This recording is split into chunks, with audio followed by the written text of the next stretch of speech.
요한복음 10장 16절을 보겠습니다. 또 이 우리에 들지 아니한 다른 양들이 내게 있어 내가 인도하여야 할 터이니 저희도 내 음성을 듣고 한 무리가 되어 한 목자에게 있으리라. 양을 말씀하고 있습니다. 지금 주님께서는 유대인들에게 양을 비유로 해서 말씀을 하고 있습니다. 유대인들 역시 성경을 보고 있기 때문에 양에 대한 비유의 말씀이 무엇을 의미하고 있는지를 다 알고 있습니다. 하나님께서는 이스라엘을 양들로 그들을 인도하시고 지도하신 것을 양떼같이 하셨다고 하는 말씀을 성경에서 보고 다 알고 있습니다. 그런데 주님께서 말씀합니다. 유대인들은 자기들이 하나님의 양이라는 것으로 믿고 있습니다. 성경의 문자로 기록이 되어 있으니까 하나님의 양으로 믿고 있는데 주님께서는 양에 대해서 말씀을 하시면서 유대인들에게 반어적으로 너희는 내 양이 아니라고 말씀을 하고 있습니다. 양입니다. 계속해서 말씀을 하고 있습니다. 지금 주님께서 말씀을 하는 양을 우리는 바로 알아야 합니다. 성경의 문자로 기록이 되어 있는 것과 같이 유대인들이 생각을 하는 것과 같이 자기들이 양이라고 해서는 안 됩니다. 이 시대 종교인들의 생각도 유대인들과 같이 성경의 문자를 보고 자기들이 주님의 양인 것으로 생각을 하고 있습니다. 유대인들은 하나님의 양이 아닙니다. 그러면 종교인들은 주님의 양입니까? 역시 그들도 주님의 양이 아니라는 것을 바로 알아야 합니다. 주님께서 유대인들에게 말씀하고 있지만 성경은 우리 이방인들을 위한 예표라는 것을 알고 보아야 합니다. 그들이 하나님의 양이 아니면 우리 역시 예수 그리스도의 양이 아니라는 것을 알고 성경을 보아야 합니다. 싹군입니다. 이스라엘은 종교가 되었습니다.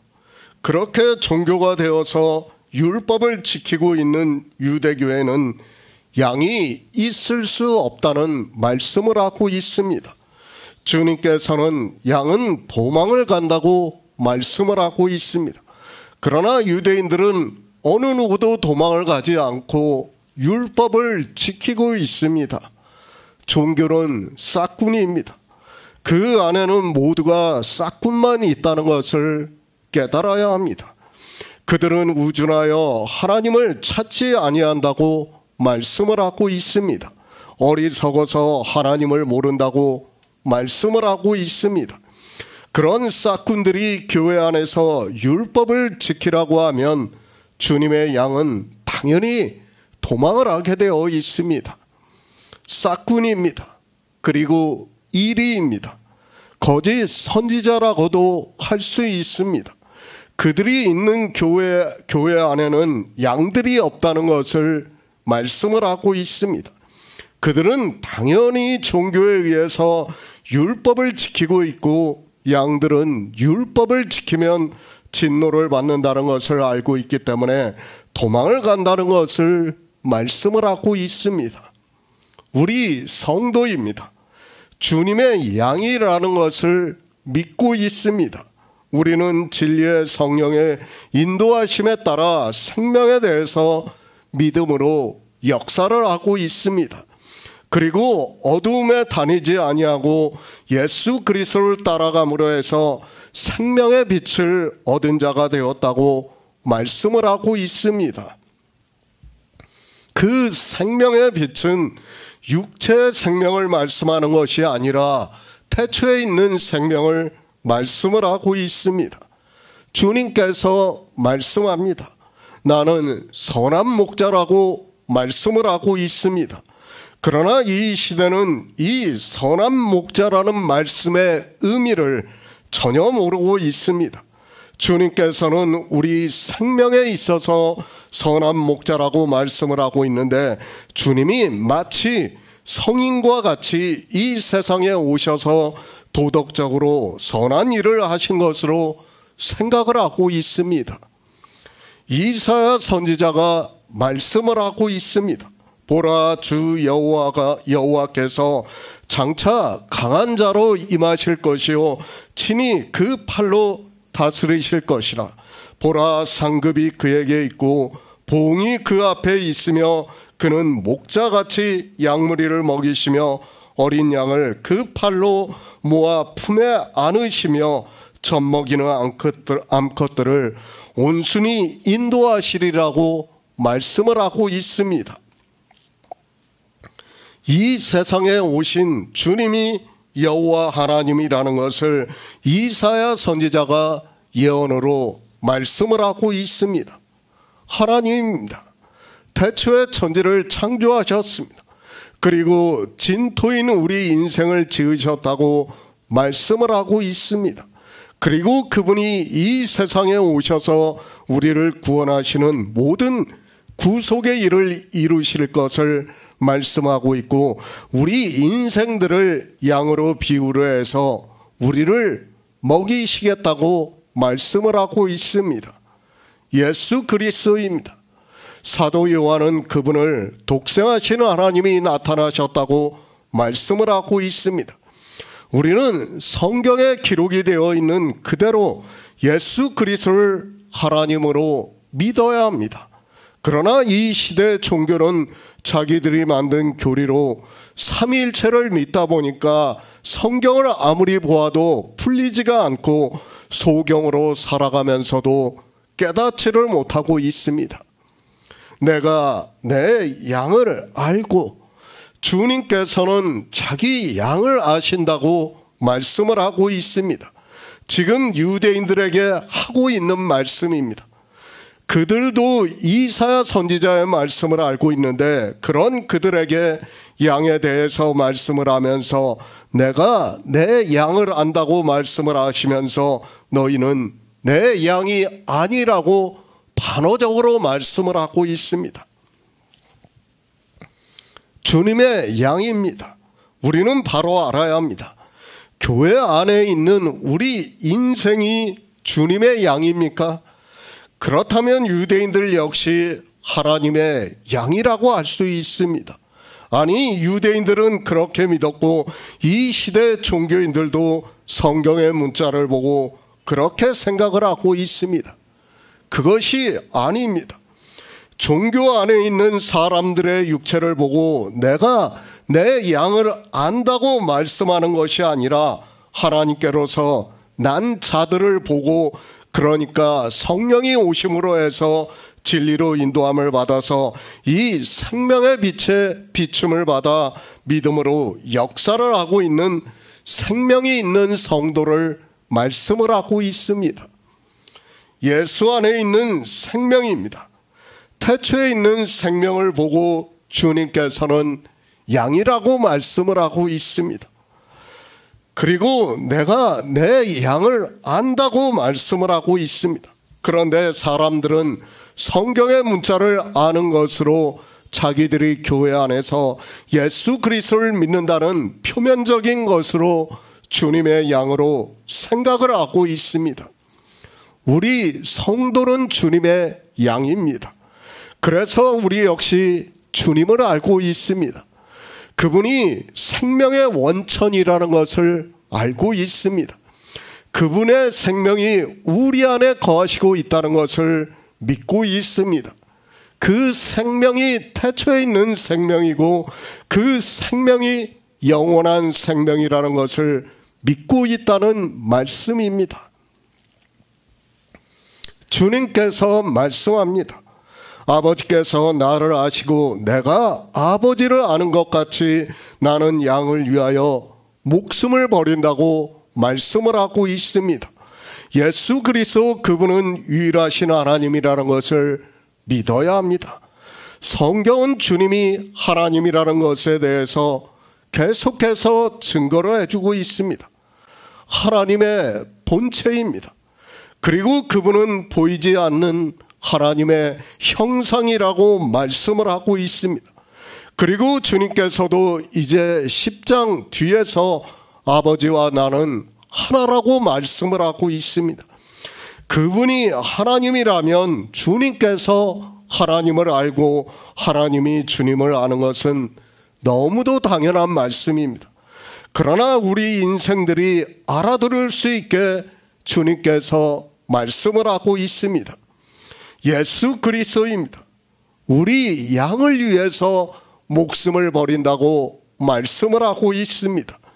주님이 우리와 같은 육신을 입고 이 세상에 오셔서 목숨을 버리심으로 해서 영으로 부활하시고 그 영의 생명을 우리가 믿음으로 얻을 수 있게 하셨습니다.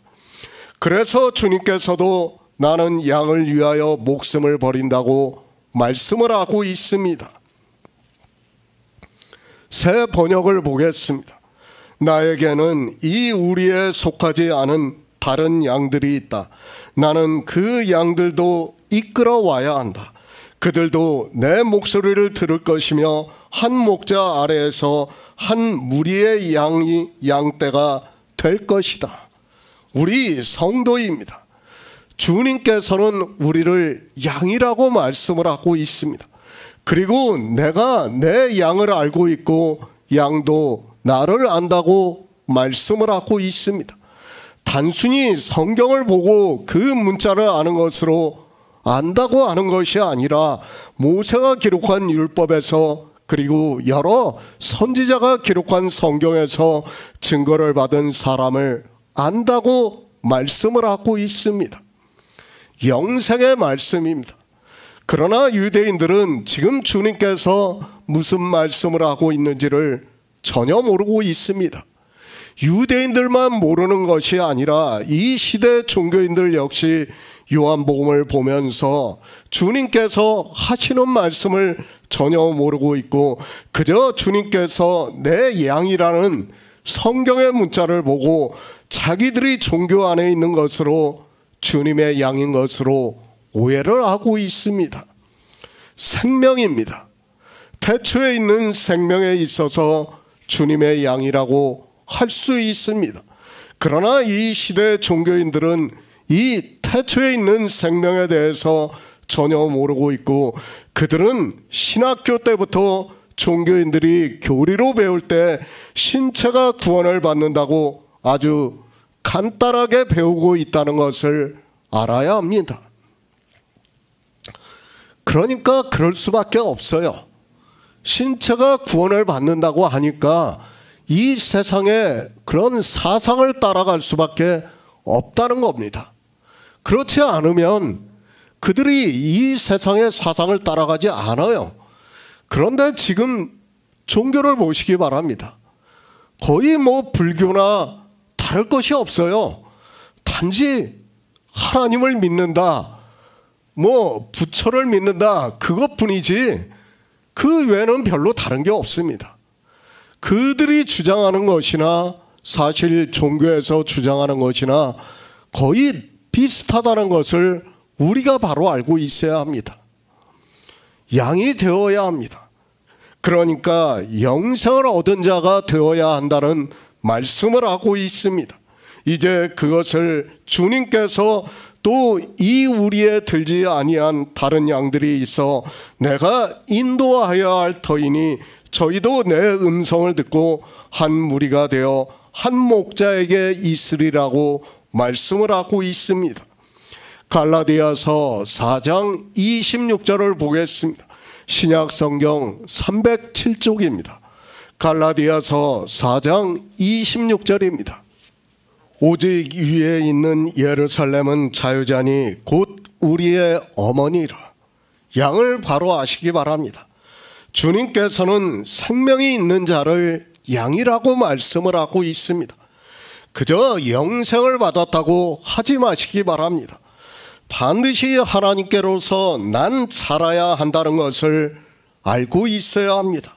그리고 주님께서는 요한복음 3장에서 거듭남에 대해서 말씀을 하셨고 우리 성도가 태초에 있는 생명으로 다시 나는 것을 말씀을 하고 있습니다. 영의 생명입니다. 내 살을 먹고 내 피를 마시는 자는 영생을 얻었다고 말씀을 하고 있습니다. 그리고 나는 세상의 빛이니 나를 따르는 자는 어둠에 다니지 아니하고 생명의 빛을 얻으리라고 말씀을 하고 있습니다. 이 생명이 있는 자를 양이라고 말씀을 하고 있습니다. 우리는 양입니다. 주님의 양이라는 것을 믿어야 합니다. 그냥 믿는다고 해서 믿어지는 것이 아니라 성경에서 예수 그리스도에 대해서 증거를 받음으로 해서 진리로 인도함을 받을 수 있고 믿음으로 역사를 하고 있습니다. 그리고 그 믿음이 실상이 되어서 태초에 있는 생명이 우리 안에 거하시고 있다는 말씀입니다. 양이 있습니다. 그리고 우리를 말씀하고 있습니다. 이미 앞에서 문으로 들어가는 이가 양의 목자라고 말씀을 하고 있습니다. 그리고 문지기는 목자를 위하여 문을 열고 양은 그의 음성을 듣는다고 말씀을 하고 있습니다. 그러니까 양들을 비유로 해서 우리 성도들의 생명에 대해서 말씀을 하고 있습니다. 교회입니다. 양들이 있는 우리는 교회를 비유로 해서 말씀을 하고 있습니다. 제가 지금 있는 교회에 대해서 많이 판단을 하고 있습니다. 저는 그렇다고 해서 무교회주의를 주장하는 것이 절대로 아닙니다.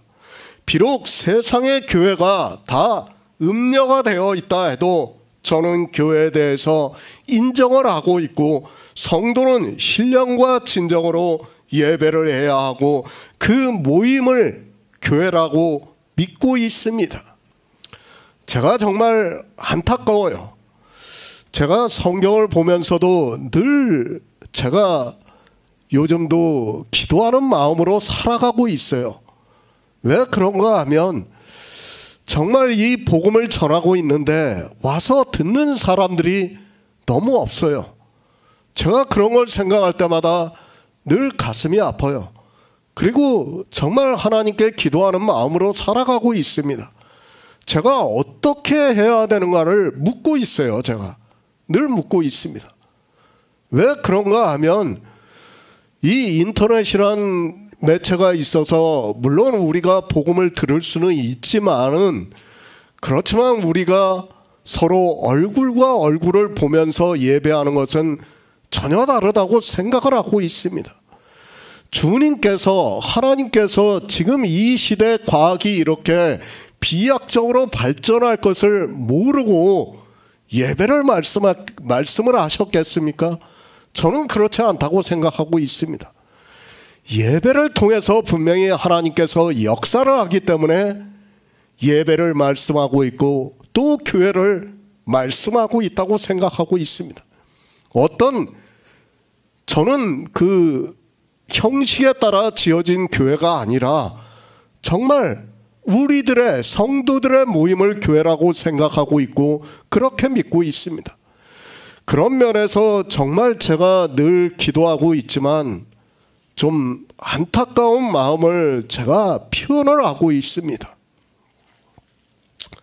양의 우리입니다. 교회를 말씀하고 있습니다. 교회는 반드시 양이 있어야 그것을 교회라고 할 수 있다는 것을 알아야 합니다. 그러니까 태초에 있는 생명이 있는 자가 있어야 그것을 교회라고 하는 것이지 건물을 지어놓고 교회라고 해서는 절대로 안 됩니다. 그것은 교회가 아닙니다. 구약의 아세라라는 것을 알아야 합니다. 종교가 중세시대에 거대한 성당들을 지어놓았습니다. 그리고 이스라엘에는 많은 교회가 있는 것으로 알고 있습니다. 그런 보이는 건물을 교회라고 해서는 안 된다는 것을 알아야 합니다. 그것이 교회입니까? 이 시대 교인들이 성지순례를 한다고 하면서 그런 곳을 다녀오고 있는 것을 볼 수 있습니다. 그런 행위를 하는 것 자체가 그 교회는 이미 우상이 되어 있다는 것을 알아야 합니다.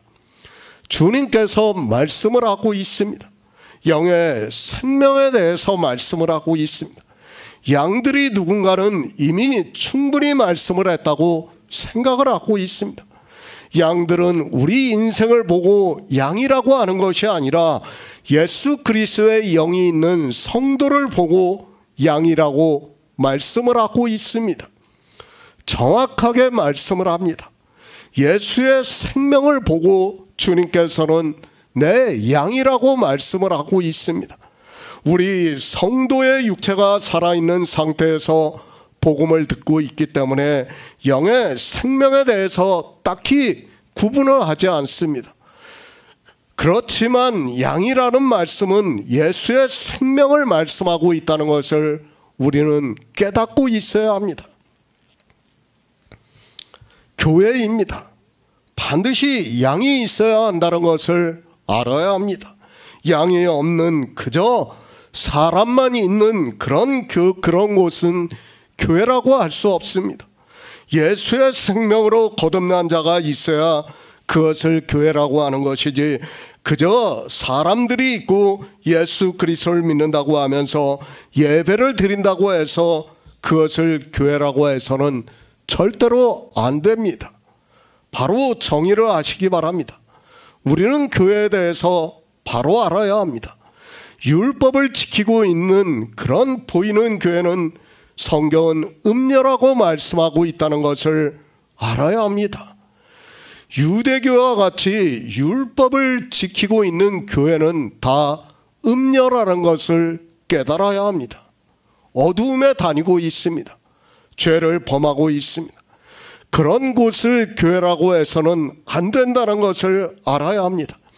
하지만 사람들은 건물을 근사하게 지어놓고 또 간판을 내걸고 그 이름을 자기들이 짓고 그 안에서 예수 그리스도를 믿는다고 하는 것으로 교회라고 말을 하고 있습니다. 양들이 있어야 합니다. 그 양들이 있는 교회를 사도 바울이 갈라디아서에서 말씀하고 있습니다. 두 여자를 비유로 해서 교회를 말씀하고 있습니다.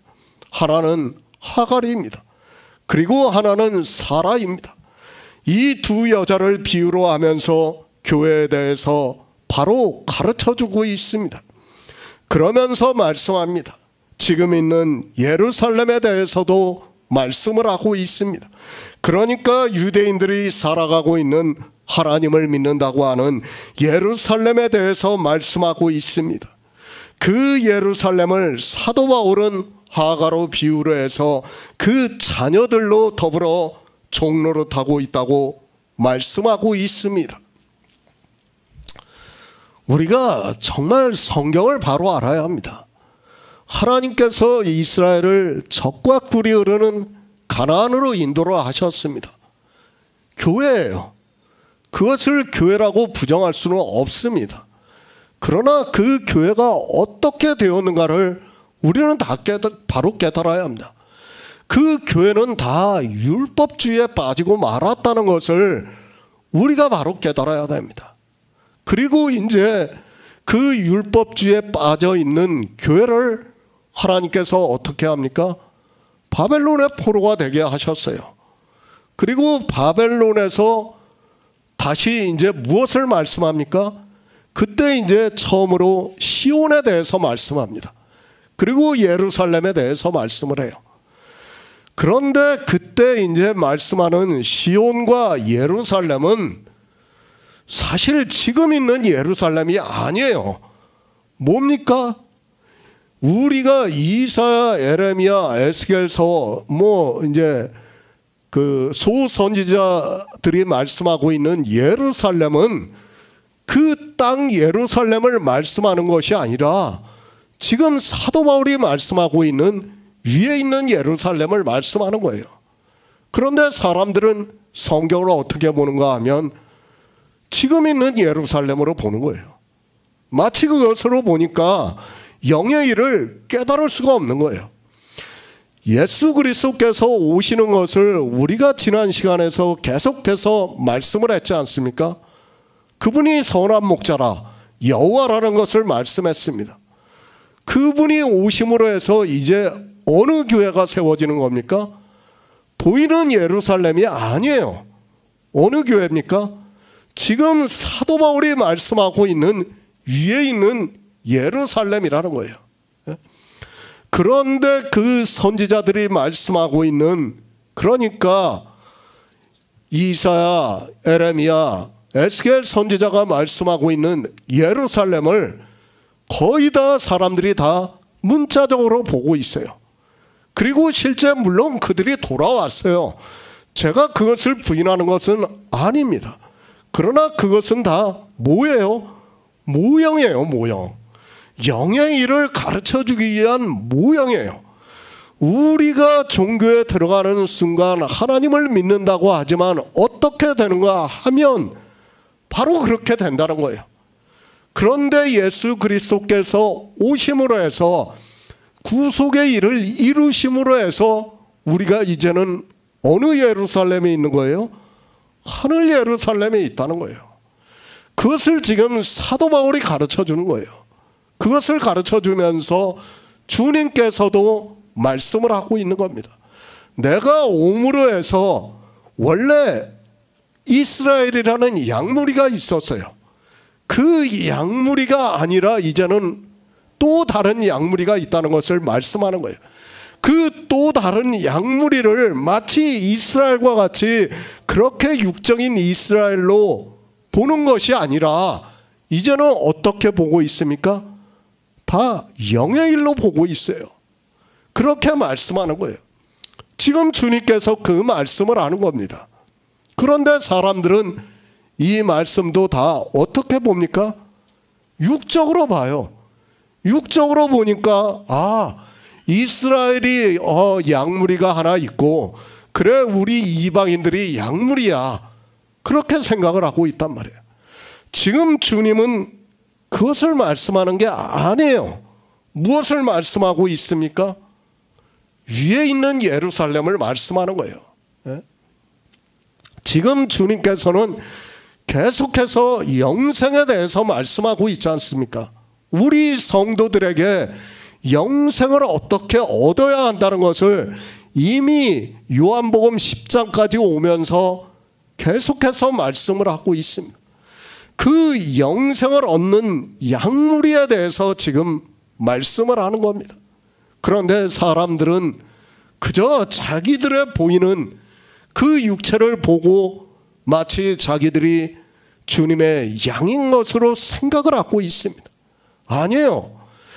이사야, 에레미야, 에스겔 선지자의 말씀을 잘 보시기 바랍니다.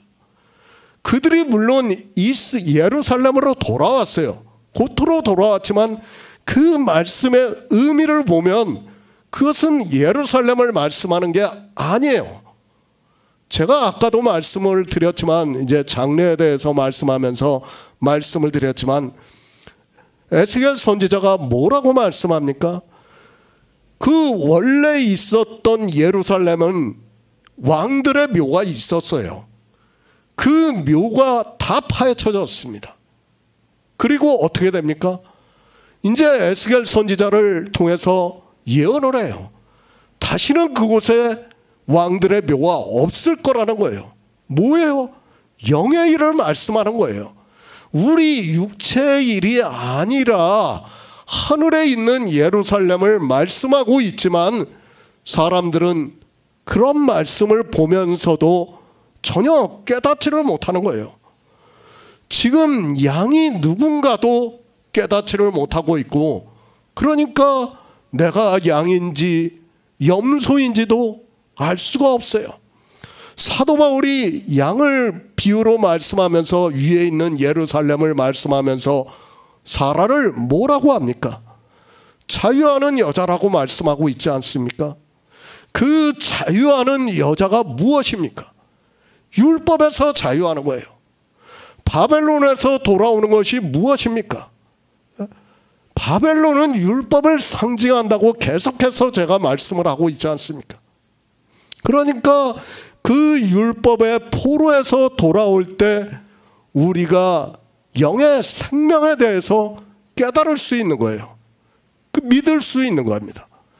그 포로에서 돌아오지 않으면 우리는 절대로 영의 일에 대해서 믿을 수가 없어요. 지금 주님께서는 그것을 말씀하는 겁니다. 그러니까 제가 11절, 12절, 13절 말씀하면서 예수 그리스도께서 이사야 선지자가 말씀하는 여호와 하나님이라는 것을 계속해서 말씀을 했어요. 그 여호와 하나님이 이스라엘을 영적으로 그 바벨론의 포로에서 돌아오게 하셨어요. 그리고 주님이 이 세상에 오셔서 이제 유대인들하고 말씀을 하고 있지만 뭐라고 말씀합니까? 이 우리에 들지 아니한 다른 양들이 있다고 말씀을 하고 있습니다. 그 양들이 누굽니까? 바로 우리라는 거예요. 우리에 대해서 지금 말씀을 하고 있습니다. 그러니까 반드시 율법에서 자유하는 자만이 양이 될 수 있다는 것을 지금 주님께서는 우리에게 말씀하고 있습니다. 우리 성도입니다. 그 교회를 오직 위에 있는 예루살렘이라고 말씀을 하고 있습니다. 그래서 사도 요한은 하나님께로서 난 자들이라고 말씀을 하고 있습니다. 성경은 이렇게 영의 일에 대해서 말씀하고 있지만 사람들은 모두가 성경을 이 세상의 초등학문으로 보고 있어서 깨닫지를 못하고 있습니다. 인생의 이성입니까? 인생의 지혜입니까? 그것으로 성경을 보려고 하지 마시기 바랍니다. 그들이 유대교가 되었고 이방의 종교인이 되었다는 것을 알아야 합니다. 그들을 주님께서는 내 양이 아니라고 반어적으로 말씀을 하고 있습니다. 이사야 42장 6절을 보겠습니다. 구약성경 1018쪽입니다. 이사야 42장 6절입니다. 나 여호와가 의로 너를 불렀은즉 내가 내 손을 잡아 너를 보호하며 너를 세워 백성의 언약과 이방의 빛이 되게 하리니. 유대인들입니다. 그들은 아브라함의 자손이라는 것을 우리가 다 알고 있습니다. 그리고 아브라함의 자손들 중에서는 구원을 받은 성도들이 있다는 것을 성경에서 말씀을 하고 있습니다. 선지자들에 대해서도 의인에 대해서도 그들이 구원을 받았다는 것을 우리가 깨닫고 있습니다. 히브리서 11장입니다. 믿음의 장이라고 말씀을 하고 있습니다. 거기에 기록이 되어 있는 구약의 이스라엘 사람들은 다 구원을 받은 사람들이라는 것을 말씀을 하고 있습니다. 하나님께서는 이렇게 이스라엘 중에서도 구원을 받은 사람들을 두셨고 그들이 우리에 들어가 있다고 말씀을 하고 있습니다. 위에 있는 예루살렘입니다. 그러니까 율법에서 자유하는 자의 교회를 통해서 낳은 자들이 믿음으로 말미암아 구원을 받는 것을 히브리서를 통해서 말씀을 하고 있습니다. 그들이 다 믿음으로 구원을 받았다는 것을 말씀을 하고 있습니다. 그들은 이미 우리에 들어가 있는 양이라는 것을 우리에게 가르쳐주고 있습니다. 하나님입니다. 먼저 아브라함을 부르셨습니다. 그리고 아브라함 자손에게 젖과 꿀이 흐르는 가나안을 주시고 그들이 거기서 하나님을 믿으면서 살게 하셨습니다.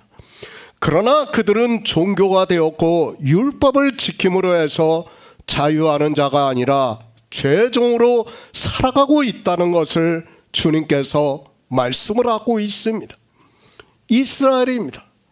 그들이 먼저 우리에 들어가 있다는 것을 우리는 알고 있습니다. 성경은 먼저 이스라엘에 대해서 말씀하고 있습니다. 요한계시록에서도 이스라엘의 구원과 그리고 우리 이방인의 구원을 따로 말씀하고 있고 그들을 14만 4천 명으로 말씀하고 있습니다.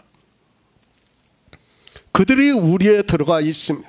그러니까 자유하는 자에게서 낳은 자들로서 구원을 받았다는 것을 말씀하고 있습니다.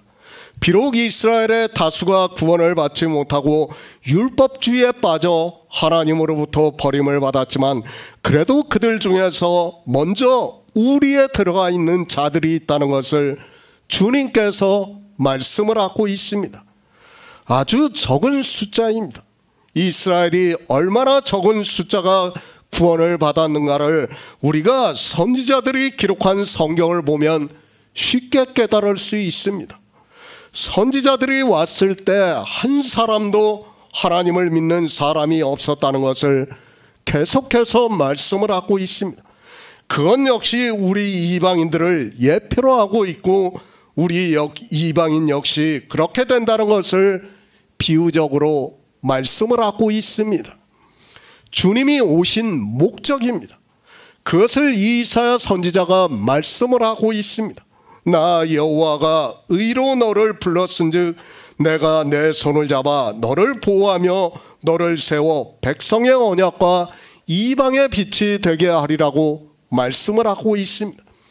그러니까 먼저 이스라엘이 구원을 받았고 이제 이방의 빛이 되게 하심으로 해서 주님이 이 세상에 오셨다는 것을 말씀을 하고 있습니다. 성경을 바로 알아야 합니다. 사람들은 성경을 마치 이스라엘의 역사와 같이 보고 있습니다. 이스라엘은 우리 이방인들을 구원하기 위한 예표라는 것을 알아야 합니다. 그들이 비록 아브라함의 자손이고 하나님을 섬기는 장자라고 하지만 그들은 우리 이방인들에게 예표가 되고 있다는 것을 알고 성경을 보아야 합니다. 그런데 어떻습니까? 이 시대 종교인들은 성경을 이상하게 보고 있습니다. 마치 이스라엘이 하나님의 선민과 같이 생각하고 있고 그들을 섬겨야 하는 것으로 생각을 하고 있습니다. 그리고 그들과 마치 형제인 것으로 생각을 하는 사람들이 너무 많이 있습니다. 아닙니다. 다만 그들은 예표라는 것을 알아야 합니다. 이스라엘이라는 민족을 택하셔서 그들이 어떻게 하는가를 우리 이방인들에게 그들을 통해서 보여주시고 있습니다. 그리고 그들이 하는 것을 보고 경계가 되게 하고 있지만 사람들은 성경을 전혀 그렇게 보고 있지 않습니다. 그러니까 우리가 선지자의 글을 보면서 어떻게 봐야 합니까? 그것이 다 나에게 하는 말씀이에요. 그렇게 성경을 봐야 되는데 그렇게 보고 있지를 않아요. 이스라엘의 바벨론의 포로가 잡혀갔으면 내가 포로가 됐다는 것으로 봐야 돼요. 그리고 하나님의 은혜로 예루살렘으로 다시 돌아왔으면 내가 바로 자유하는 여자 위에 있는 예루살렘으로 돌아왔다는 것으로 봐야 됩니다. 성경을 그렇게 봐야 하는데 사람들은 성경을 그렇게 보지를 않고 있습니다. 그러니까 성경을 아무리 봐도 그 성경에서 무슨 말씀을 하고 있는지를 깨달을 수가 없습니다. 위에 있는 예루살렘입니다. 그러니까 천국에 들어가게 하신다는 것을 말씀을 하고 있습니다. 우리가 바로 알아야 하는 것은 물론 주님께서 이스라엘에게도 구원의 주가 되신 것은 분명한 사실입니다. 그러나 주님은 우리 이방인들에게 빛이 되게 하기 위해서 오셨다는 것을 말씀을 하고 있습니다. 예수 그리스도께서 오셨습니다. 그리고 유대인들을 위해서 십자가에서 죽으시고 3일 만에 영으로 부활하셨습니다. 그리고 이제 하늘에 올라가시고 난 후에 제자들에게 성령을 보내주심으로 해서 복음을 전하게 하셨습니다. 특히 사도 바울을 통해서 이방의 사도로 삼으시고 복음을 전하게 하셨습니다. 지금 우리가 보고 있는 성경입니다. 신약 성경은 이스라엘은 안 보고 있다는 것을 알고 있어야 합니다. 우리 이방인들이 보고 있습니다. 주님께서 이 세상에 오심으로 해서 이렇게 우리 이방인들에게 빛을 비춰주심으로 해서 우리가 비춤을 받고 생명의 빛을 얻게 되었다는 말씀입니다. 우리 이방인입니다. 주님이 오시기 전까지는 우리에 들지 않았습니다. 그러나 주님께서 이제 이 세상에 오셔서 빛을 비춰주심으로 말미암아 우리가 생명을 얻는 데 있어서 우리에 들어갈 수 있게 되었다는 것을 말씀을 하고 있습니다. 그러니까 하나님께서 이스라엘을 가나안에 살게 하셨지만 그들은 이방의 복음을 전하지를 않았어요. 그러니까 지금 하나님께서 직접 오셔가지고 구속의 일을 다 이루시고 나서 이제 이방의 복음이 전파가 되게 함으로 해서 그들을 구원하시겠다는 것을 지금 요한복음에서 말씀을 하고 있는 겁니다. 그러니까 이스라엘이 먼저 구원을 받은 것은 맞습니다. 맞지만 그 다음에 그들이 구원을 받은 것은 뭐냐는 거예요. 바로 우리 이방인들을 구원하기 위한 예표라는 거예요. 그것을 지금 주님께서 요한복음에서 우리에게 가르쳐주고 있는 말씀입니다. 요한계시록 7장 17절을 보겠습니다. 신약성경 406쪽입니다. 요한계시록 7장 17절입니다. 이는 보좌 가운데 계신 어린 양이 저희의 목자가 되사 생명수 샘으로 인도하시고 하나님께서 저희 눈에서 모든 눈물을 씻어 주실 것이미로라. 우리입니다. 교회를 말씀하고 있습니다.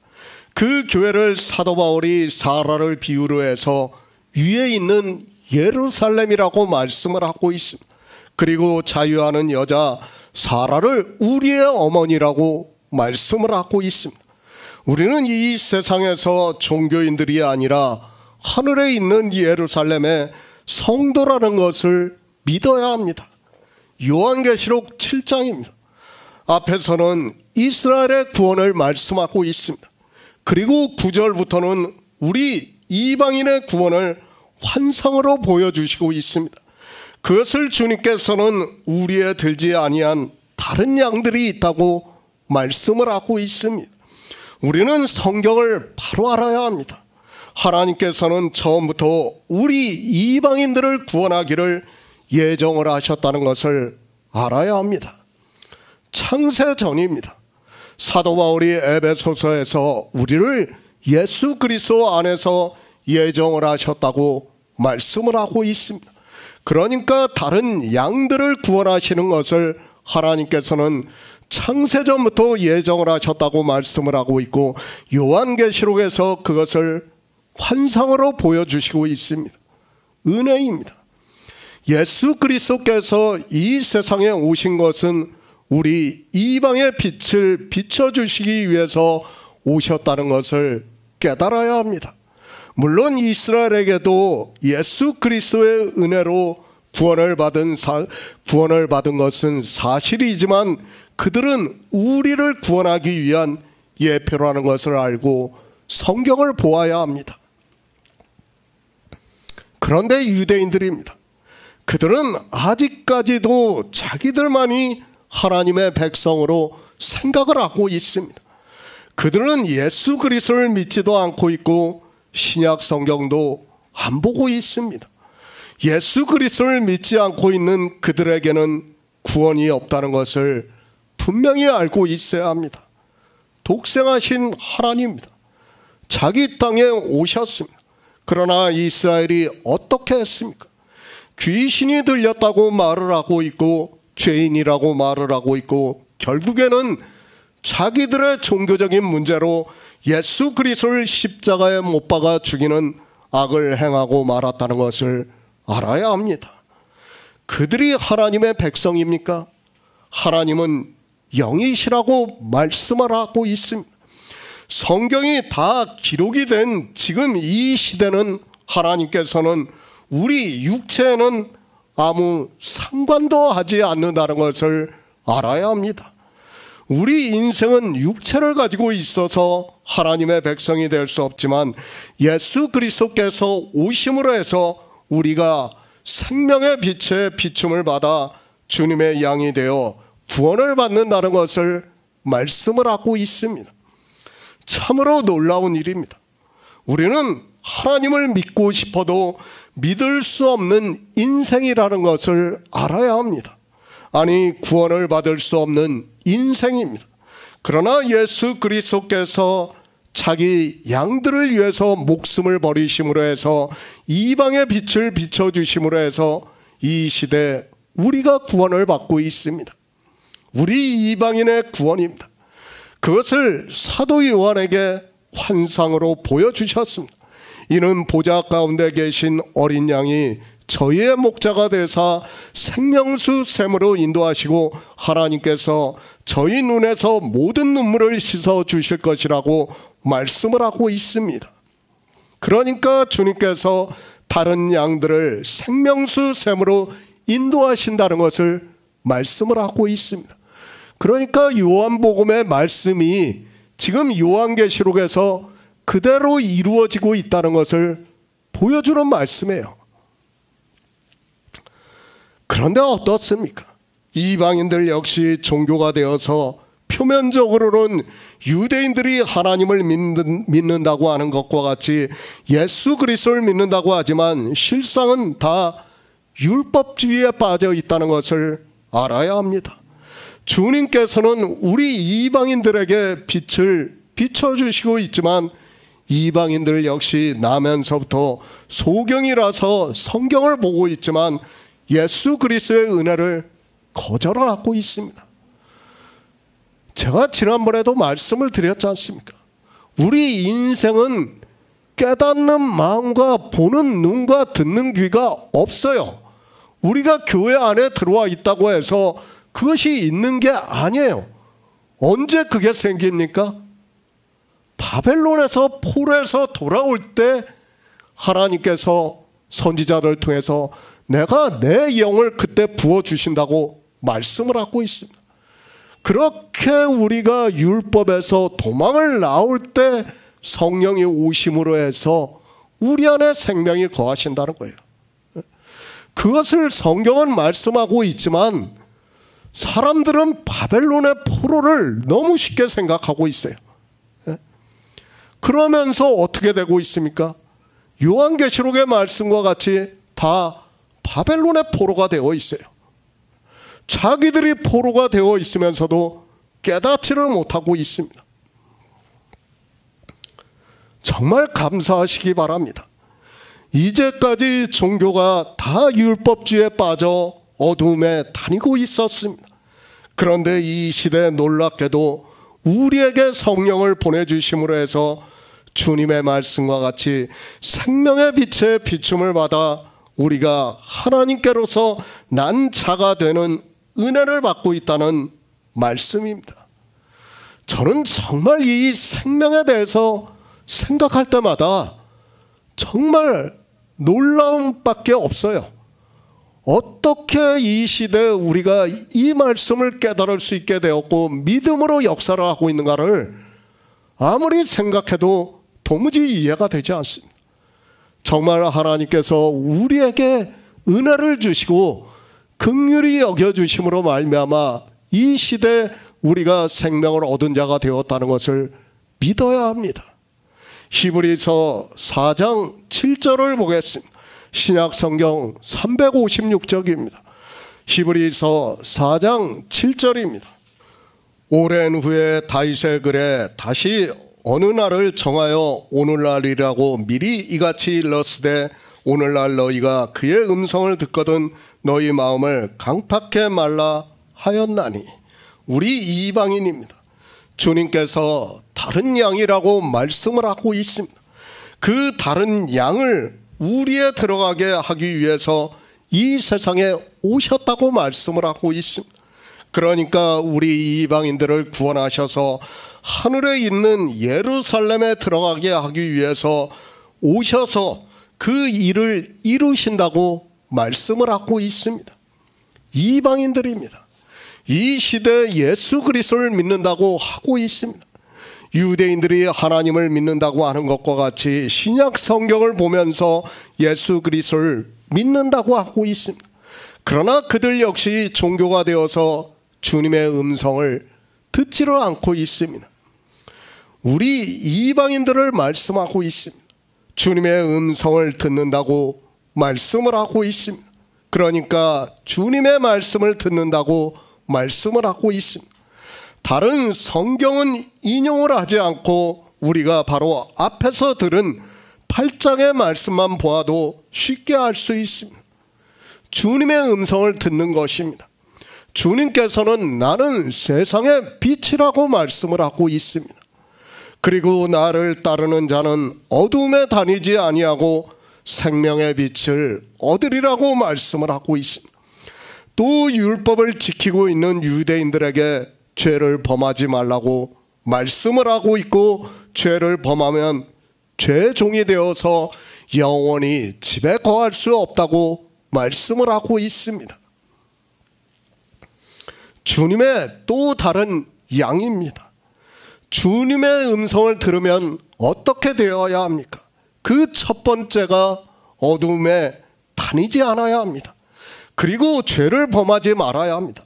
율법을 지키는 것을 비유로 해서 말씀을 하고 있습니다. 그러나 어떻습니까? 이 시대의 종교를 보시기 바랍니다. 누가 주님의 음성을 듣고 있습니까? 율법을 지키지 않는 사람이 거의 없다는 것을 알아야 합니다. 제가 정말 정통 이단할 것 없이 거의 모든 교회를 보았지만 율법을 지키지 않는 교회는 아직까지 볼 수 없습니다. 아니, 율법에 대한 정의조차를 못하고 있어요. 이 시대 그 종교인이라고 하는 사람들이 율법이 무엇인가를 모르고 있어요. 심지어는 어떻게 말을 하는 줄 압니까? 구약에 맥추절이 있어요. 그리고 이제 신약에 와서 뭐라고 합니까? 성령이 오셨어요. 그러면서 성령 강림절이라고 합니다. 그러니까 구약의 맥추절은 폐하여졌다고 하면서 그 맥추절은 지키지 말아야 하고 성령 강림절은 지켜야 한다고 하고 있어요. 아니, 성령 강림절에 성령이 오십니까? 아니지 않습니까? 물론 성령 강림절에 오신다면 우리가 지킬 수도 있어요. 그러나 그것이 아니지 않습니까? 우리가 이제는 성령이 언제 오셔요? 각자 개인에게 달리 오신다는 것을 말씀을 하고 있지 않습니까? 우리가 복음을 듣고 믿을 때 각자에게 성령이 오시고 있어요. 그런데도 이거 맥추절을 지키는 것은 율법이고 성령 강림절이라고 해서 지키는 것은 율법이 아니라고 생각을 하고 있어요. 뭡니까? 안식일은 율법이고 주일은 율법이 아니라고 생각을 하고 있어요. 저는 도무지 이해가 안 돼요. 그것 자체가. 정말 그것조차도 기초가 안 되는 사람들에게 무엇을 말씀할 수 있습니까? 아무 말도 할 수 없다는 것을 우리가 바로 깨달아야 합니다. 왜 그들이 율법을 지키고 있습니까? 주님의 음성을 듣지 않고 있기 때문입니다. 하나님께서 성령을 보내주시면 진리로 인도함을 받아서 주님의 음성을 들을 수 있는데 종교의 포승이 되어서 그들의 교리에 따라 율법을 지키고 있습니다. 그런 그들이 주여 주여 하면서 예수 그리스도를 믿는다고 하고 있습니다. 히브리서에서 말씀을 하고 있습니다. 오랜 후에 다윗의 글에 다시 어느 날을 정하여 오늘날이라고 미리 이같이 일렀으되 오늘날 너희가 그의 음성을 듣거든 너희 마음을 강팍해 말라 하셨다고 말씀을 하고 있습니다. 너희가 그의 음성을 듣거든 마음을 강팍해 하지 말라고 말씀을 하고 있지만 이 시대 종교인들 중에 누가 율법을 지키지 않고 있습니까? 너희 마음입니다. 강팍해 하지 말라고 말씀을 하고 있습니다. 바알을 섬기지 말라고 말씀을 하고 있고 악을 행하지 말라고 말씀을 하고 있고 그것은 다 율법을 지키는 것을 비유로 말씀하고 있다는 것을 알아야 합니다. 이방인들 역시 주님의 음성을 듣는 것이 아니라 마음이 강팍해져서 율법을 지키고 있다는 것을 성경이 우리에게 증거를 해주고 있습니다. 주님의 음성을 들으시기 바랍니다. 주님께서는 이 세상에 오셔서 천국 복음을 전파하고 계십니다. 그리고 요한복음을 통해서도 영생에 대해서 말씀을 하고 있습니다. 그러나 유대인들과 같이 마음을 강팍해 함으로 해서 이방인들 역시 종교가 되어서 율법을 지키는 악을 행하고 있습니다. 7장에서 말씀을 했습니다. 내가 세상의 행사가 악하다고 증거를 한다고 말씀을 하고 있습니다. 그들이 안식일을 지키고 절기를 지키고 하는 것을 보고 주님께서 에스겔 선지자의 말씀을 그대로 이 세상에 오셔서 말씀을 하고 있지만, 그런 말씀을 보면서도 도무지 무슨 말씀을 하고 있는지를 깨닫지를 못하고 있습니다. 영생입니다. 주님께서는 우리에게 영생에 대해서 말씀을 하고 있습니다. 그러나 유대인들은 주님의 말씀을 듣지 않고 있다는 것을 말씀을 하시면서 너희는 내 양이 아니라고 반어적으로 말씀을 하고 있습니다. 내 양은 내 음성을 듣고 있다고 말씀을 하고 있습니다. 그냥 성경의 문자를 보고 그 문자를 아는 것으로 주님의 음성을 듣습니까? 아니에요. 어디에서 나와야 돼요? 바벨론에서 나와야 돼요. 거기에서 나오지 않는 사람은 주님의 음성을 듣는 게 아니에요. 이사야 선지자를 통해서 무엇이라고 말씀합니까? 하나님께서 내가 바벨론에서 이끌어내서 내 양들을 다시 치겠다고 말씀을 하고 있지 않습니까? 그 이스라엘이 바벨론에서 나온 자들이 하나님의 양이 된 것 같이 주님의 양이 되려면 어떻게 되어야 합니까? 우리도 바벨론에서 나와야 된다는 거예요. 지금 그것이 주님의 음성을 듣는 것인데도 무엇이 주님의 음성을 듣는 것인 줄을 깨닫지 못하고 있습니다. 히브리서에서 말씀을 하고 있습니다. 너희 마음을 강팍해 하지 말라고 말씀을 하고 있습니다. 그러나 강팍해 하는 것이 무엇인지를 모르고 있어요. 다 율법을 지키는 것을 비유로 해서 말씀을 하고 있지만 그것이 무슨 말씀인가를 깨닫고 있는 사람이 하나도 없다는 겁니다. 성경입니다. 종교인들 중에 누가 바로 풀고 있습니까? 그들이 하는 말을 들으면 유대인들보다 더 심하다는 것을 느끼고 있습니다. 성경의 문자를 보고 자기들이 이용을 하고 싶은 대로 말을 하고 있습니다.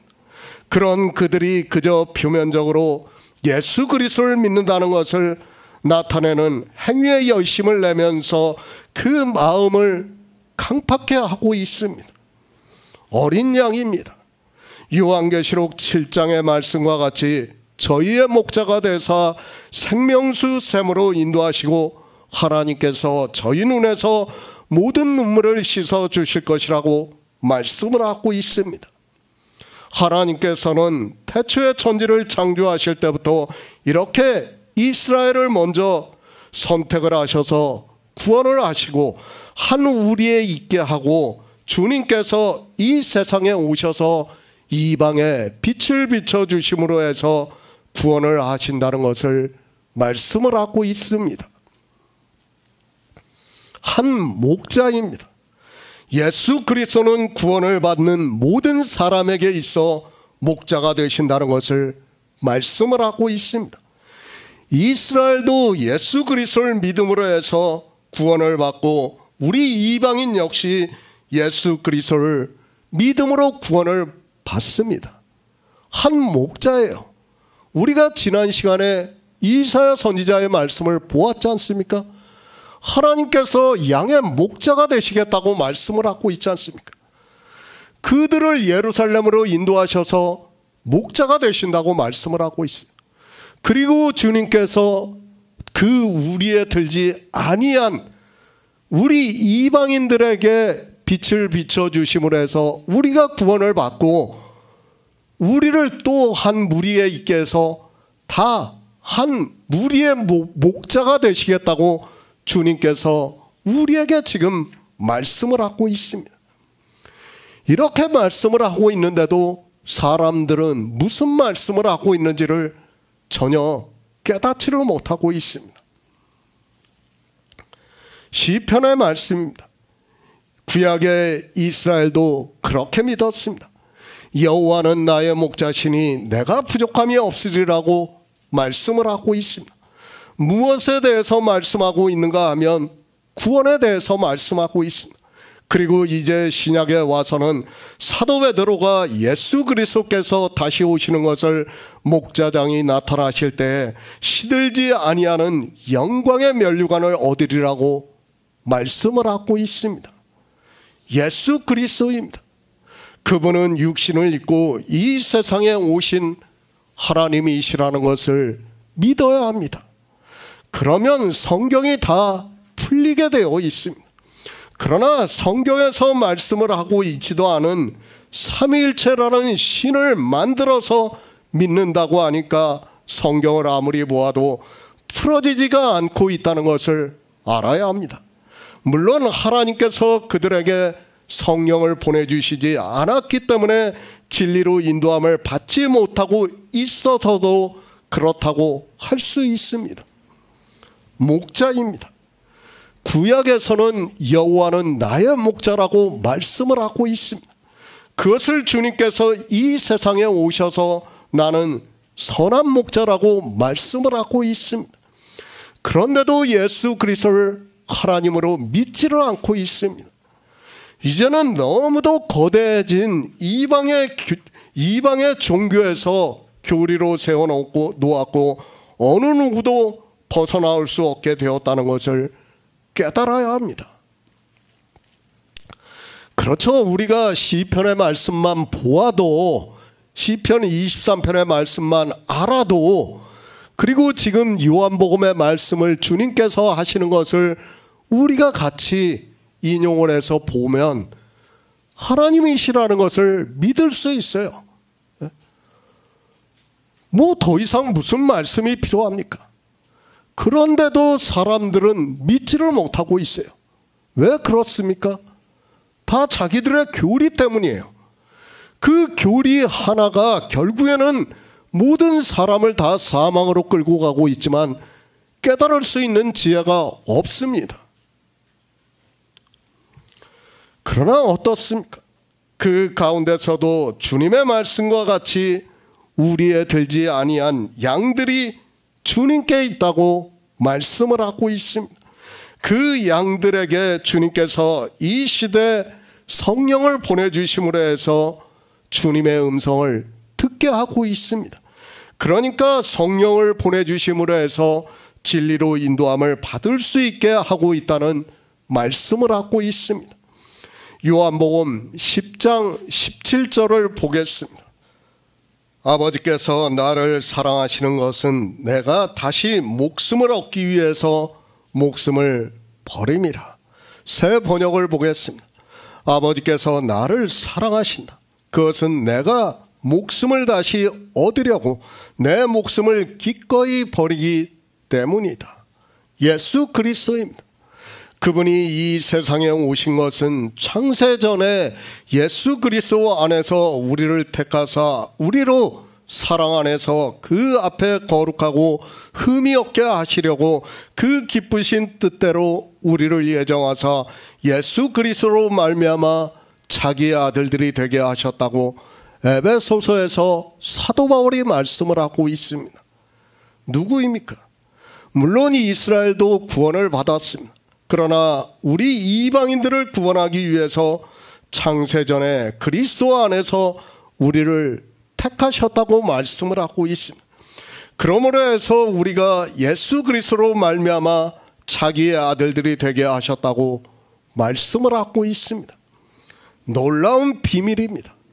우리 육체를 말씀하는 것이 아니라 우리 안에 있는 영의 생명에 대해서 말씀을 하고 있습니다. 우리 이방인들에게 예수 그리스도께서 이 세상에 오신 것은 너무도 큰 은혜라는 것을 깨달아야 합니다. 이 시대에 우리가 성경을 보고 그 안에서 예수 그리스도를 증거를 받고 성령의 인도하심으로 믿음으로 역사를 하고 있습니다. 저는 상상이 안 됩니다. 이 생명의 비밀을 알게 하시고 또 주님의 음성을 듣게 하심으로 해서 생명의 빛을 얻게 하신 것은 우리 인생으로는 상상할 수 없는 은혜라고 믿고 있습니다. 이 지구 안에 얼마나 많은 사람들이 살아가고 있습니까? 그리고 그 안에서 또 얼마나 많은 사람들이 표면적으로 예수 그리스도를 믿는다고 하고 있습니까? 그런데 보시기 바랍니다. 주님의 음성을 듣고 있는 사람이 누가 있습니까? 아니, 우리는 본성이 율법주의이기 때문에 사실 주님의 음성을 듣고 싶어도 들을 수 없다는 것을 이제는 알고 있습니다. 그런데 하나님께서 만세전에 예수 그리스도 안에서 예정을 하심으로 해서 이 시대 우리가 주님의 음성을 듣고 이 태초에 있는 생명이 내 안에 거하고 있다는 것을 믿고 있습니다. 주님의 양입니다. 그리고 다른 양입니다. 그 양이 많다면 저는 이 은혜가 별로 그렇게 와닿지 않을 수 있다고 생각을 하고 있습니다. 그러나 보시기 바랍니다. 없어도 너무 없습니다. 그래서 사도 요한도 은혜 위에 은혜라고 말씀을 하고 있습니다. 모르겠습니다. 저 역시 내세 일을 모르겠습니다. 그리고 이 생명이 어떤 생명이라는 것에서 것 역시 모르겠습니다. 그러나 이 시대 우리나라만 해도 1000만 명이나 되는 사람들 중에서 주님의 음성을 듣고 그 우리 안에 들어가는 사람이 얼마나 적다는 것은 알고 있습니다. 그렇기 때문에 더욱더 은혜가 되게 제 안에서 역사를 하고 있다고 믿고 있습니다. 복음을 전하고 있습니다. 그러나 저 역시 이 생명에 대해서는 모릅니다. 그러나 요한계시록에서 사도 요한이 환상으로 보고 말씀하고 있는 것을 상상을 하면 우리가 얻는 생명이라는 것이 어느 것으로도 바꿀 수 없다는 것을 아주 조금이라도 깨달을 수 있다고 저는 믿고 있습니다. 우리는 인생입니다. 한 번 죽는 것이 정해져 있다고 말씀을 하고 있습니다. 이 시대 과학이 아무리 비약적으로 발전을 한다 해도 역시 마찬가지라고 믿고 있습니다. 우리 인생으로는 영생할 수 없다고 저는 믿고 있습니다. 그리고 설령 그런 일이 있다 해도 그것은 축복이 아니라 저주가 된다는 것을 우리는 바로 알고 있어야 합니다. 죽으면 썩어 없어집니다. 그리고 저 우주를 보시기 바랍니다. 하늘의 별들을 보시기 바랍니다. 사도 바울이 내 몸 안에 있었는지 몸 밖에 있었는지는 모르겠지만 셋째 하늘에 이끌려갔다고 말씀을 하고 있습니다. 그러나 사람의 말로 가히 표현할 수 없다고 말씀을 하고 있습니다. 그 믿음을 주셨습니다. 이 생명에 대한 믿음을 지금 이 시대를 살아가고 있는 우리에게 주셨습니다. 누구에게서 배운 것도 아니고 정말 하나님께서 성령을 보내주심으로 말미암아 우리가 지금 이 생명을 믿고 있습니다. 생명의 빛에 비침을 받고 있다는 말씀입니다. 저는 정말 제가 이 생명에 대해서 계속해서 말씀을 하고 있지만 정말 놀랍다고 표현한다는 것도 사실 그것도 좀 미약하다고 생각해요. 정말 어떻게 이것을 깨달아서 우리가 지금 증거를 받고 서로 교제를 나눌 수 있는가 하는 것에 대해서는 정말 저도 표현할 수가 없어요. 하나님께서 이렇게 인도하시고 우리에게 이 성경에서 정말 생명을 깨달을 수 있게 한다는 것은 뭐 어느 것으로도 비유할 수가 없어요. 제가 지난번에도 니체에 대해서 말씀을 드렸지 않습니까? 세상에서 아무리 똑똑하다고 지혜 있다고 하는 사람도 이 생명에 대해서 깨닫지를 못하니까 신은 죽었다고 말을 하고 있습니다. 그리고 어떻게 합니까? 지금 이 시대 종교인들을 보시기 바랍니다. 다 종교적인 행위에 빠져 있어요. 샤머니즘적인 행위에 빠져 있습니다. 뭐 하나님이 자기들에게 가까이 계시고 역사하신다고 뭐 구약의 말씀들을 보면 그렇죠. 실제 하나님께서 직접 역사를 하시고 이스라엘이 잘못할 때 바로 징계를 하시고 또 축복도 하시고 그런 것을 보면서 그렇게 실제로 생각을 하고 있습니다. 그러나 그것을 다 비유와 예표로 보아야 하는데 아직까지도 하나님께서 그렇게 역사하시는 것으로 생각을 하고 엉뚱한 일을 하고 있어요. 샤머니즘적인 일을 하고 있어요. 그런 일이 뭡니까? 실제는 뭐예요? 성경을 안 믿겠다는 거예요. 그렇지 않습니까? 성경이 다 기록이 되었다고 믿으면 더 이상의 그런 역사가 없다는 것을 우리가 믿을 수 있습니다. 그렇지 않습니까? 사실 그런 역사가 있다는 것은 어떻게 해야 돼요? 다시 기록해야 돼요. 그리고 다른 사람한테 전해야 돼요. 그렇죠? 만약에 그런 일이 있다면요.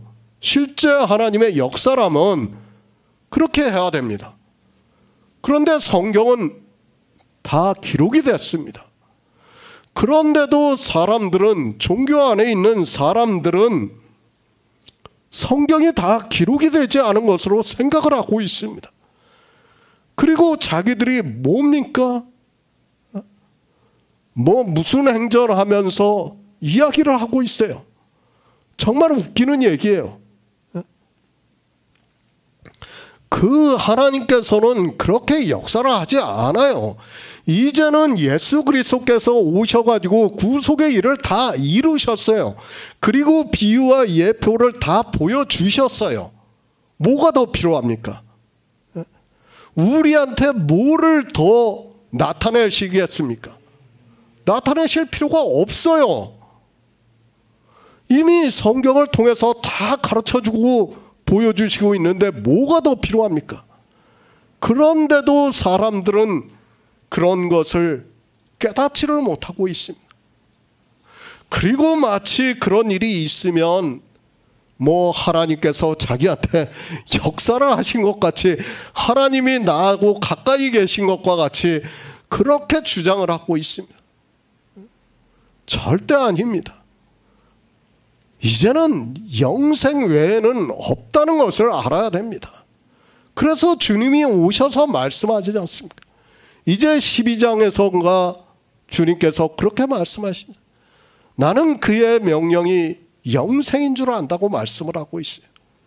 다른 거 없어요. 영생에 대해서 이미 성경에서 다 보여주시고 다 가르쳐 주셨습니다. 그런데 뭐가 더 필요합니까?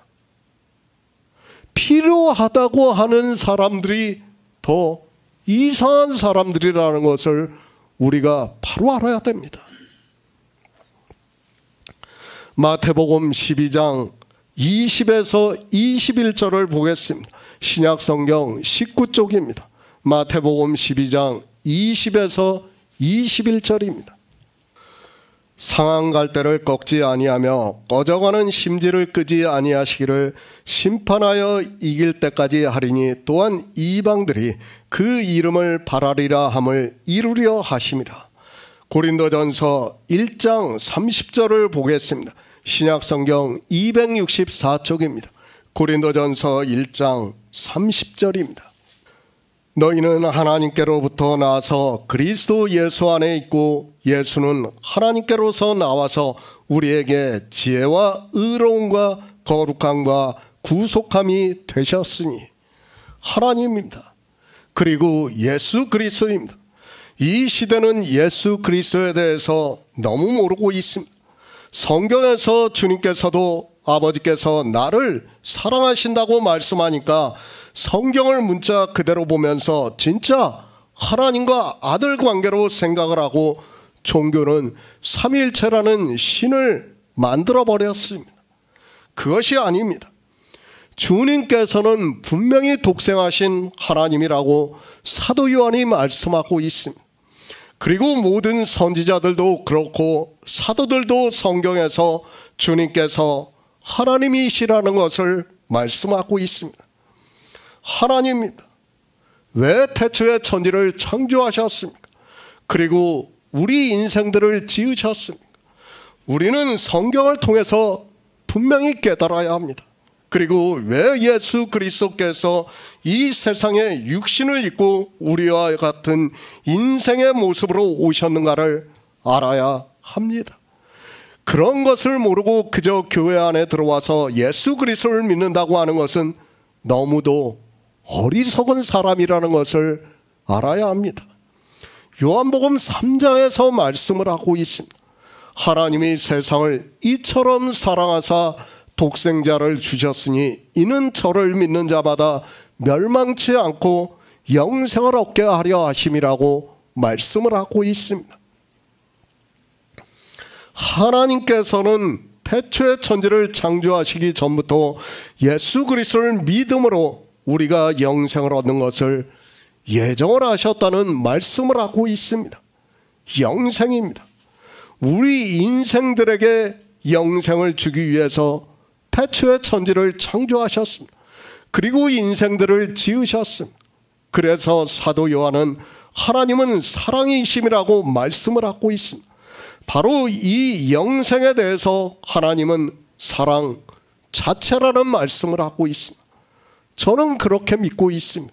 계속해서 말씀을 드리지만 우리가 태초에 있는 생명으로 영생을 얻는 것은 하나님의 놀라운 비밀이라고 믿고 있습니다.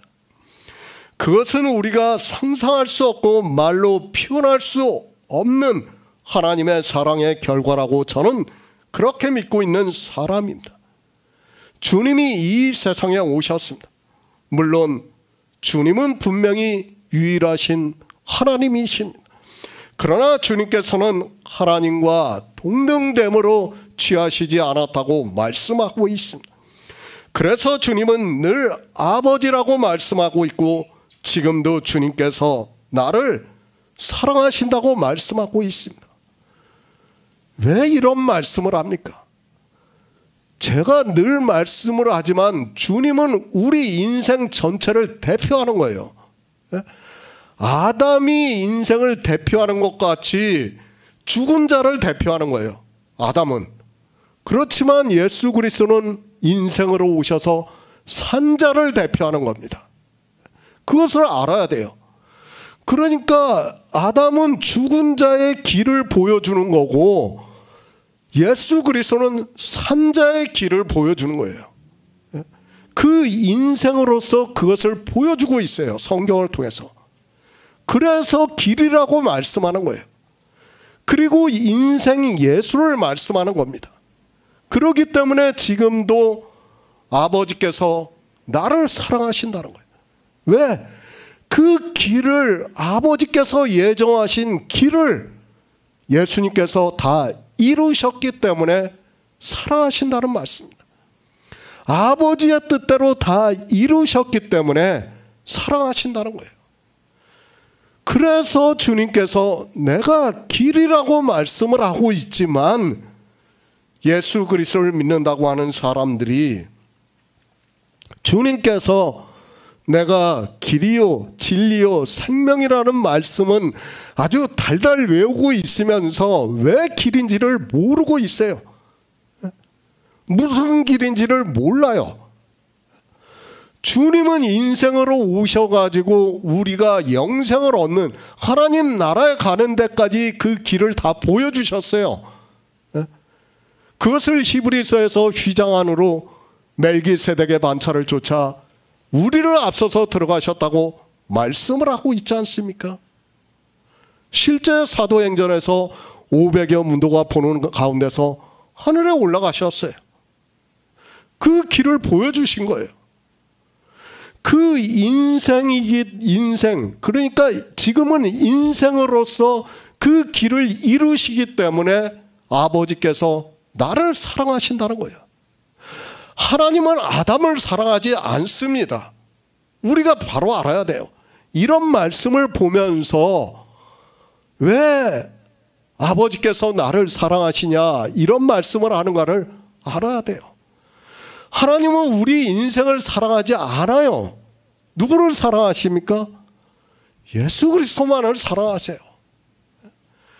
예수 그리스도께서 부활하심으로 해서 그 영이 우리에게 있고 그 영이 있는 자들을 사랑하신다는 말씀이에요. 지금 그 말씀을 하고 있는 거예요. 그런데도 이런 말씀을 보면서도 깨닫지를 못하고 있어요.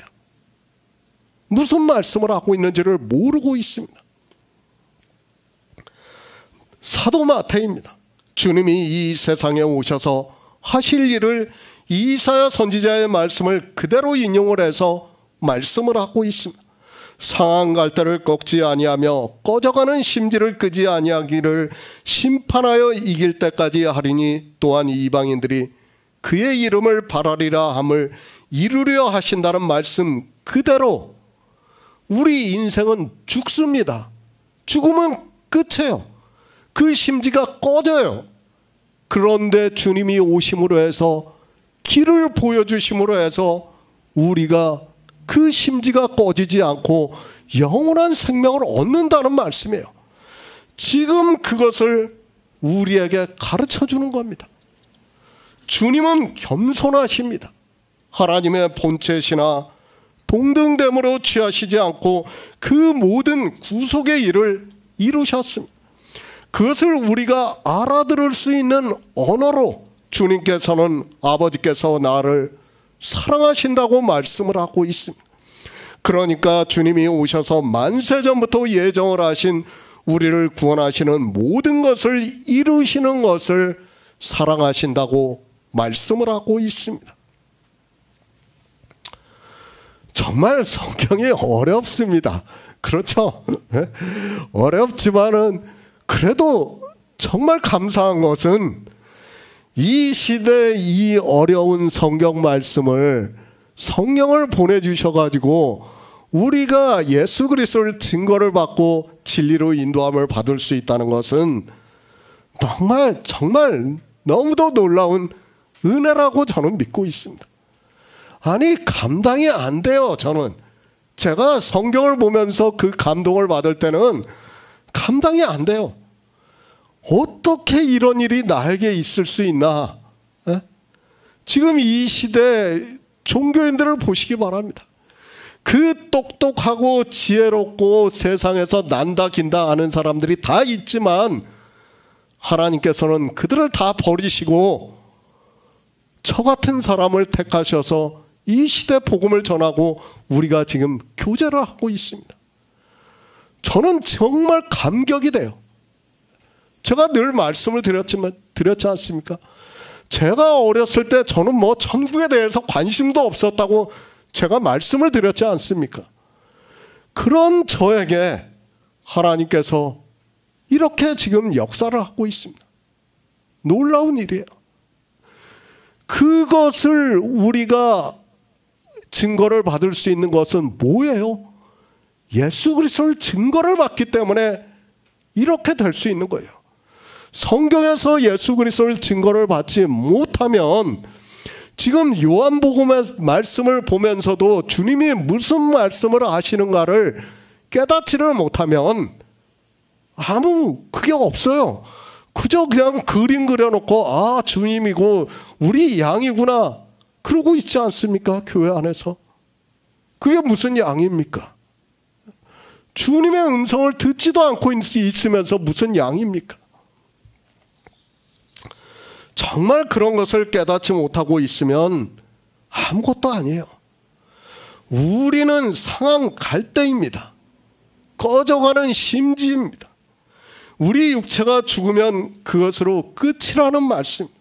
그래서 주님께서 이 세상에 오셔서 꺼져가는 그 생명이 아니라 다른 생명, 영원한 생명을 주시겠다고 하고 있지만 주님의 양이 아닌 사람들은 주님께서 하시는 말씀을 전혀 깨닫지를 못하고 있습니다. 이 생명입니다. 우리에게 대초에 있는 생명을 얻게 하기 위해서 주님께서 우리와 같은 육체를 입고 오신 생명을 버리시겠다고 말씀을 하고 있습니다. 그 육체의 생명을 버리심으로 해서 주님께서 하나님의 능력으로 영으로 부활하시고 그러므로 해서 우리도 주님과 같은 생명을 얻은 자가 되었다는 말씀입니다. 그래서 우리를 하나님께로서 난 자라고 말씀을 하고 있고 주님은 하나님께로서 나와서 우리에게 의로움과 거룩함이 되었다고 말씀을 하고 있지 않습니까? 우리가 거룩한 생명을 얻었다는 말씀을 하고 있는 겁니다. 그것이 무엇입니까? 주님께서 이 세상에 오셔서 목숨을 얻기 위해서 목숨을 버리신 결과라는 말씀입니다. 그 결과를 이 시대는 믿지를 않고 있습니다.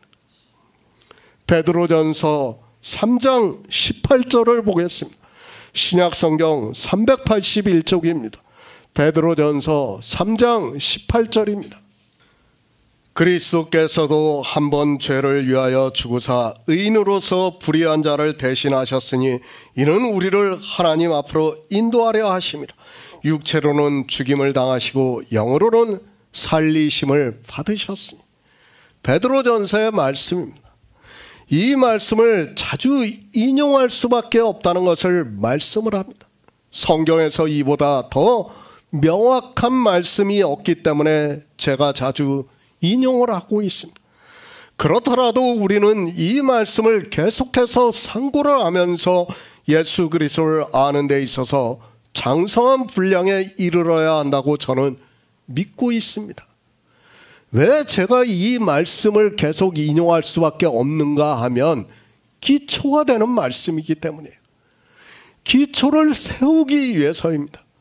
그 기초가 흔들려지면 우리가 성경을 보아도 예수 그리스도를 믿을 수 없기 때문에 제가 계속해서 인용을 하고 있는 겁니다. 주님께서 말씀합니다. 아버지께서 나를 사랑하시는 것은 내가 다시 목숨을 얻기 위해서 목숨을 버림이라고 말씀을 하고 있습니다. 그러니까 주님이 이 세상에 오셔서 우리와 같은 육체의 목숨을 버리시고 영의 생명인 영으로 부활을 하신 것은 하나님께서 태초에 천지를 창조하시고 우리 인생들을 지으시고 사랑하시는 것을 나타내는 것이라는 말씀을 하고 있습니다. 정말 놀라운 말씀이에요. 지금 이 말씀이 주님이 내가 목숨을 얻기 위해서 목숨을 버리신다는 말씀은 정말 우리 인생들에게는 너무도 큰 은혜가 되는 말씀인데도 이 말씀을 그저 헬라어로만 보고 있어요. 헬라어로 본다고 이게 풀립니까? 똑같은 목숨이라는 단어예요. 그 목숨이라는 단어가 풀립니까? 안 풀려요. 아무리 봐도요. 그것을 뭐 내가 헬라어를 조금 안다고 뭐 자랑하고 그것이 얼마나 교만하다는 것을 깨닫지를 못하니까 그렇습니다. 지금 계속 무엇에 대해서 말씀했습니까? 앞에서 영의 생명에 대해서 말씀을 했지 않습니까? 자기 양이 누구라는 것을 주님께서는 우리에게 말씀을 했어요. 그 영의 생명이 있는 자가 자기 양이라는 것을 말씀을 하고 있어요. 그것을 위해서 목숨을 버린다는 거예요. 그러니까 그 목숨으로 다시 부활하기 위해서 태초에 있는 생명으로 부활을 하시기 위해서 이 세상에 육신을 입고 오신 우리와 같은 육체의 목숨을 버리시겠다는 거예요. 이건 놀라운 일이에요. 정말 제가 감히 표현할 수 없는 말씀이에요. 그런데 이런 말씀을 보면서도 그냥 목숨이구나, 그렇게 보고 지나가고 있습니다. 이게 얼마나 웃기는 이야기입니까? 정말 이보다 더 소중한 말씀이 우리에게 없는데도 사람들은 깨닫지를 못하고 있습니다. 이 시대의 종교입니다. 그들은 생명에 대해서 전혀 모르고 있습니다. 그리고 어떻게 자기들이 구원을 받는지도 모르고 있습니다. 그런 그들이 그저 교회 안에 있으면서 예수 그리스도를 믿는다고 하면서 자기들이 구원을 받았다고 하고 영생을 한다고 말을 하고 있습니다. 그리고 죽으면 소천했다고 말을 하고 있습니다. 어디 천국에 갑니까? 말도 안 되는 이런 말씀을 모르니까 그런 단어를 자기들이 고상하게 유식하게 쓰고 있는 거예요. 주님께서 말씀합니다. 아버지께서 나를 사랑하신다고 말씀을 하고 있습니다. 왜 사랑하시는가 하면 내가 목숨을 얻기 위해서 목숨을 버리심으로 해서 우리 인생들이 태초에 있는 생명으로, 그러니까 하나님께로서 난 자가 되어서 영생을 얻게 하기 위해서 주님께서 육체의 목숨을 버리시고 영으로 부활을 하신다는 것을 말씀을 하고 있습니다. 그것을 아들로서 이루시기 때문에 사랑하신다는 말씀입니다. 사도 베드로입니다. 성경에서 가장 명확하게 말씀을 하고 있다고 저는 믿고 있습니다. 그리스도께서 한 번 죄를 위하여 죽으사 의인으로서 불의한 자를 대신하셨으니 이는 우리를 하나님 앞으로 인도하려 하심이라. 육체로는 죽임을 당하시고 영으로는 살리심을 받으셨다고 말씀을 하고 있습니다. 그것을 주님께서는 내가 목숨을 얻기 위해서 목숨을 버리신다고 말씀을 하고 있습니다. 앞에 목숨입니다. 영으로 부활을 하시는 것을 말씀을 하고 있습니다. 그리고 뒤에 목숨을 버리는 것입니다. 그것은 우리와 같은 육신을 입고 오신 것을, 육체의 생명을 말씀을 하고 있습니다. 그 생명을 버리심으로 해서 주님께서는 영으로 부활하셨다고 사도 베드로가 말씀을 하고 있습니다. 왜 그렇게 하셨습니까? 우리를 하나님 앞으로 인도하려 하심이라고 말씀을 하고 있습니다. 그러니까 우리가 영생을 얻는 길을 보여주시기 위해서 그렇게 하셨다는 말씀입니다. 주님께서 목숨을 얻기 위해서 목숨을 버리지 아니하시면 우리가 거듭날 수 없고, 그러면 우리는 하나님 앞에 갈 수 없다는 것을 말씀을 하고 있습니다. 그러니까 예수 그리스도로 말미암아 우리가 의롭다 하심과 거룩함을 얻음으로 해서 그의 생명이 우리 안에 거하시는 것을 말씀을 하고 있습니다. 정말 놀라운 일 아닙니까? 그런데 이 일에 대해서 아무도 모르고 있어요. 그저 목숨이라고, 영생이라고, 자기들이 하나님 나라에 간다고 말을 하고 있습니다. 지금 하나님께서는 전혀 다른 말씀을 우리에게 가르쳐주고 있는데, 이 시대는 다 종교가 되어서 자기들의 이성적 지식으로 성경을 보면서 그것으로 깨달은 것으로 이야기를 하고 있습니다. 영생입니다. 정말 우리는 바로 알아야 합니다. 그런데 이 시대의 종교는 이 영생에 대해서 전혀 모르고 있습니다. 주님께서 부활을 하신 것과 자기들이 영생을 얻는 것을 전혀 다르게 생각을 하고 있습니다. 그러나 주님께서는 양들을 위해서 목숨을 얻기 위해서 목숨을 버리셨다고 말씀을 하고 있습니다. 이렇게 주님께서 죽으시고 부활하심으로 해서 우리도 육체로는 한 번 죽고 예수 그리스도를 믿음으로 하나님께로서 난 자가 있음으로 해서 그 영이 주님이 오실 때 다시 산다는 것을 말씀을 하고 있습니다. 예수 그리스도입니다. 우리를 위해서 앞서가셨다고 말씀을 하고 있습니다. 그러니까 우리 역시 주님과 똑같이 천국에 들어간다는 것을 주님께서 보여주셨다는 것을 믿어야 합니다. 그런데 종교인들은 자기들이 어떻게 구원을 받는지도 모르고 주님께서 말씀하시는 영의 생명에 대해서도 전혀 모르고 있습니다. 하나님입니다. 우리에게 태초에 있는 생명을 주는 모든 구속의 일을 이루셨습니다. 그 일에 대해서 사랑하신다는 것을 말씀을 하고 있습니다. 쉽게 말을 하면 하나님 스스로가 우리 피조물에게 새로운 생명을 주신 일을 사랑하신다는 것을 주님께서 아버지께서 나를 사랑하신다고 말씀을 하고 있고, 그러므로 해서 우리가 영생을 얻고 있다는 말씀을 하고 있습니다.